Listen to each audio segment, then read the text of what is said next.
ඊටම පිරිසිදු තෙල් තමයි පහන් පූජාවට ගත්තේ. සමහර වෙලාවට නම් අපි දකිනවා ගෙදර ප්‍රයෝජනයකට ගන්න බැරි අහක දාන තෙල් වර්ගයක් පහන් සඳහා යොදනවා.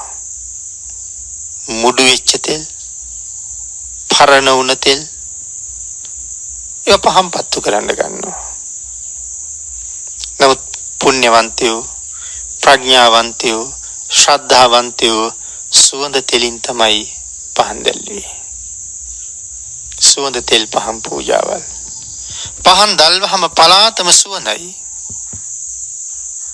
අතින් හිඳගත්ත පොල් තෙල්, ගිතෙල්, තල තෙල්, ඖෂධීයමය වෙච්ච කොඹ තෙල් මේ වගේ දේවල් විශේෂයෙන් පහන් පූජාවට යෙදුවා.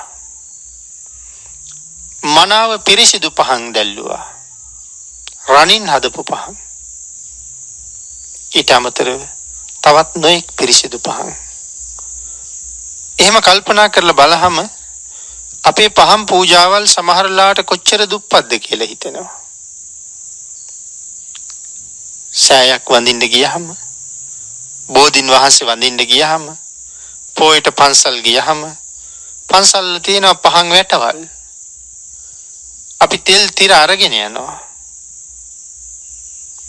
අපි තියෙන පහන් වැටේ පහන් වලටම එහෙම්මම තෙල් වක් කරලා අපි තිරෙත් ඒකට යොදලා එනවා. හැබැයි ඒක උසස් පූජාවක් කියලා මට හිතෙන්නේ නැහැ. සමහර වෙලාවට මේ පහන බොහොම අපිරිසිදුයි. කාලයක් තිස්සේ දල්වලා ඒ පාන බොහොම කළු වෙලා දැලි වැදිලා. අතින් අල්ලන්නේ නැහැ අපි. ඇල්ලුවොත් කොළ කෑල්ලකින්. නැත්තම් අල්ලන්නෙම නැහැ. ඒ තරම් දැලි. නමුත් මේ පහන පූජා කරන්නේ කාටද?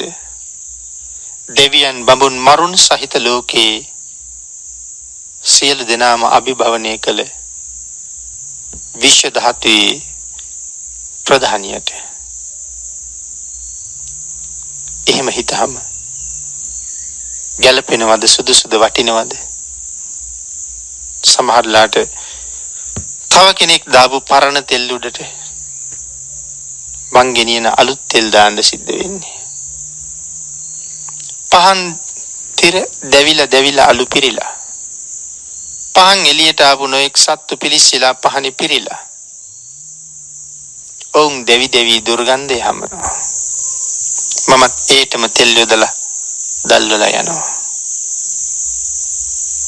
මහත්ඵල